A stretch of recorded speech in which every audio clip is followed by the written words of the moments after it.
Good morning guys. একটু সকালবেলা এসছি মাঠেতে, বসে আছি, কিন্তু বসবো কি, এত হাওয়া দিচ্ছে। রোদেতে তো বেশ ভালো লাগছে, রোদটা বেশ আছে, কিন্তু হাওয়া এত দিচ্ছে যে ঠান্ডাও লাগছে খুব। তো একটুখানি বেঞ্চে বসে আছি, কখনো কখনো গায়ে একটু রোদও লাগাতে লাগে, যার জন্য সকালের দিকেই চলে এসছি আমি। তো একটু রোদে বসবো, একটু হাঁটাহাঁটি করব, তারপর চলে যাব। এইদিকে গাছগুলো কি সুন্দর লাগছে দেখতে, তাই না? খুব সুন্দর গাছগুলো, বেশ ভালো লাগছে দেখতে। তো এখানে গাছগুলো আছে, এখানে এরকম গার্ডেনিং করা আছে। তো এখানে কুকুরটাও দেখো কি সুন্দর শুয়ে আছে রোদেতে, একদম পুরো রোদেতে শুয়ে আছে। তো এবারে একটুখানি হাঁটতে হাঁটতে চলে যাব আগের দিকে, একটুখানি হাঁটাচলা করে তারপরে আমি ঘরে ফিরব।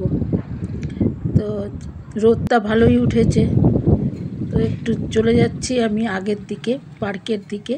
আজকে আর ওদিকে যেয়ে বসবো না, আজকে একটু ঘোরাফেরা করেই চলে আসব। আর এখানে এই যে ঘরের বাইরে, এখানে একজন শাক বেচে যাচ্ছে। আর এদিকে দেখো গার্ডেনিংটা কি সুন্দর করা, একটা গাছ দেখাচ্ছি, দেখো পাতাগুলো কি সুন্দর, পাতাগুলো কি সুন্দর লাল লাল লাল লালের মতন দেখা যাচ্ছে।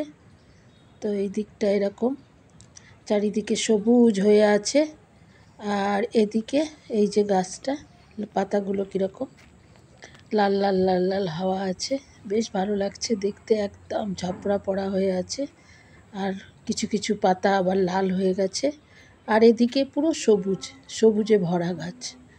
তো এইরকম এই সাইডটা এরকম গার্ডেনিং করা আর পরিষ্কার পরিচ্ছন্ন, খুব সুন্দর, হাঁটতে চলতে বেশ ভালো লাগে। তো এই যে আমার হাঁটা হয়ে গেল, এবার আমি যাচ্ছি ঘরের দিকে। প্রায় আধা ঘন্টার মতন আমি প্রায় এখানে এসে বসে তারপরে যাচ্ছি। তো আজকে এতটাই, সবাই ভালো থেকো, টাটা।